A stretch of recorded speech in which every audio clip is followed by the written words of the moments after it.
Sai đáp rương niên sẽ mà thế nhôm niên sẽ mà pi môn mạch niên nó chuyển niên sẽ lùm on nó có là nhôm bởi đi chia na cả đời sẽ thay na cả đời cả hấp ở đây na cả đời miền lối từ chua niên nó mùi dục mùi quan cả hấp nè nhìn nhôm từ chua niên nó á mùi dục mùi quan cả hấp nè niên nó cứ chia sấy lọ lùm on nó cổ chẳng bởi đi chia na cả đời cả hấp ở đây na cả đời sẽ thay na cả đời bê đây mà chuột bê đây mà chuột cứ chẳng ấy nhung chẳng tại dột nên nâng tao hỏi hỏi nên bầm rá chẳng thử tại bắn mùi quan cả hấp nè đòn ngày mùi niên lẹt luôn trừ hai trong bên bị khô mùi ong đại chỉ xa vẽ đầu bao prai tam ma tam pun lúc tới bắn bạt sờ bài cho đó bàn bắn bạt trên niên sẽ mà nó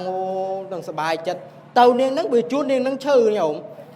nè bầm rá kia nâng mà đạp bạt màu bị khâu đây để tập bắn ba tháng niên nâng cho pe chư sạch bắn nâng ấy cho tụm rom mình chư sạchយ៉ាងណាទៅ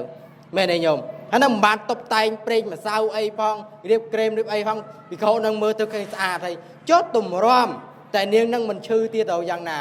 អញ្ចឹងដល់នាងនឹងឈឺហើយដាក់បាតអីហើយប្រសងអង្គហ្នឹងពីខោអង្គហ្នឹងយកមកវត្តវិញក៏បើកបាតហ្នឹងឃើញមុខនាងហ្នឹងបាត់ទុកវិញម្ដងបើឃើញទៅអើឃើញឡើងបាយឡើងប្អូនពេញទិញពេញយ៉ាងណាក៏ដោយក៏លោកមិនយកបោះចោលលោកបើមកឃើញមុខនាងហ្នឹងលោកបើមកឃើញមុខនាងហ្នឹងហើយទុកវិញដល់ថ្ងៃដែលនាងនឹងត្រូវស្លាប់វិខោមួយអង្គទៀតប្រាប់ថាណែនាងនឹងស្លាប់ហើយវិខោណ៎ព្រះអង្គពងឲ្យគេរៀបក្រែមប្រេងម្សៅអីដាក់ដង្កល់នៅលើជើងឆ្កល់ហ្នឹងបច្ចុប្បន្នយើងដែលហៅដង្កល់លើមេនអញ្ចឹងណាពីមុនគេឲ្យដង្កល់លើជើងឆ្កល់ហើយព្រះអង្គដេញថ្លៃព្រះអង្គដាក់តម្លៃពីមុននាងនឹងទៅជាមួយនាងមួយយប់1000កហបណៈតែឥឡូវព្រះអង្គដាក់ឲ្យ1000កហបណៈតើមានអ្នកណាយកទេអត់មានអ្នកណាយកទេព្រះអង្គឲ្យថ្លៃពេលហ្នឹងទម្លាក់មក900ទម្លាក់មក800ទម្លាក់មក700រហូតតោះឲ្យអត់យកយល់ញោមអើយតោះឲ្យអត់យកឃើញទេ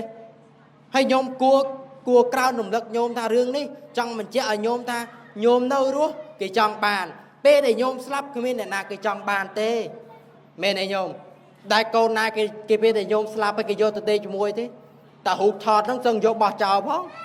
តម្រាំញោមទៀតអញ្ចឹងនេះត្រង់ហ្នឹងឲ្យញោមបានគិតត្រេះរិះពិចារណាថាពេលដែលញោមនៅរស់គេចង់បានពេលដែលស្លាប់គឺលះបង់ទាំងអស់លះបង់ទាំងមនុស្សជាទីស្រឡាញ់លះបង់ទាំងទ្រព្យសម្បត្តិដែលរកបានដោយកម្លាំងញើសឈាមញោមយ៉ាងណាក៏ត្រូវលះបង់